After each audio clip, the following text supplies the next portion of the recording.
Let us go to Doug in Fredericksburg, Virginia, the great WMAL. How are you, Doug? I'm very good, Mark, and thank you for taking my call. I just want to make a brief comment about the Adam Housley interview with that soldier. And I'm a combat veteran from the Vietnam era, disabled.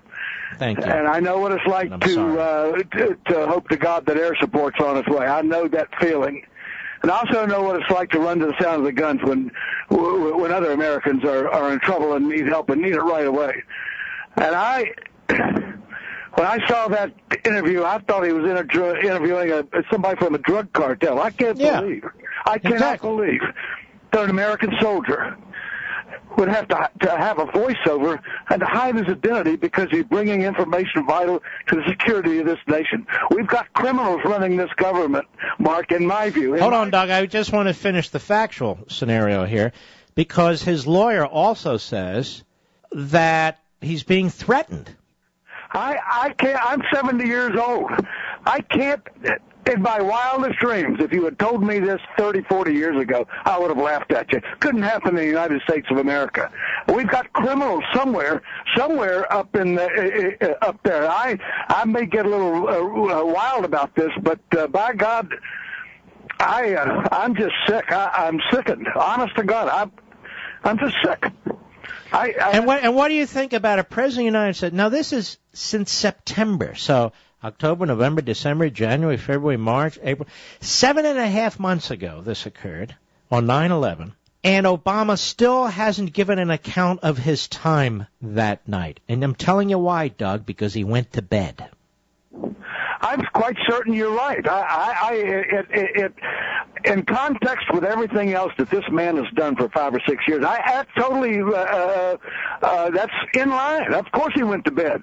9/11, he was there in his golf shirt with a security jacket over him. I know the bravery of those people.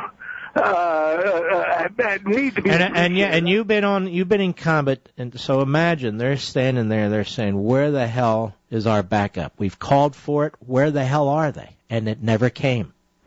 After I'm going to tell you, I don't like discussing this, but it needs to be talked about.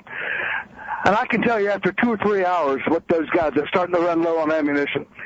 They keep thinking help is on the way. It makes you want to cry, and I have cried over it. I think, and I don't see how those people. I don't see how Mrs. Clinton can sleep at night, and I don't see how the president can sleep at night, knowing how those boys died.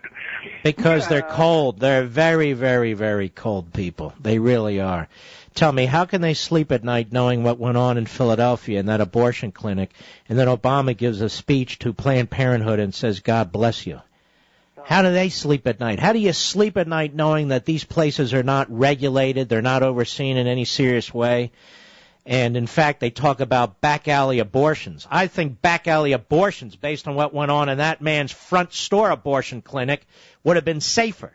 He's on trial for a woman's death. He's on trial for several murders of babies. I mean, isn't it funny they don't bring this stuff up anymore? Thank you for your service, Doug. God bless you, my friend. But don't worry, they care about the people. They don't care about the people. They care about growing the government. They care about their own accumulation of power and wealth. They don't care about the people. This is a joke. How hard, seriously, folks, how hard would it be to get to the bottom of Benghazi? If you had a president who wasn't obstructing, but instead was serious about getting to the bottom of it, we'd know everything there is to know right at this point. Everything. But the president doesn't want you to know that when his ambassador and the consulate was under attack by terrorists, he went to sleep. That's what he doesn't want you to know.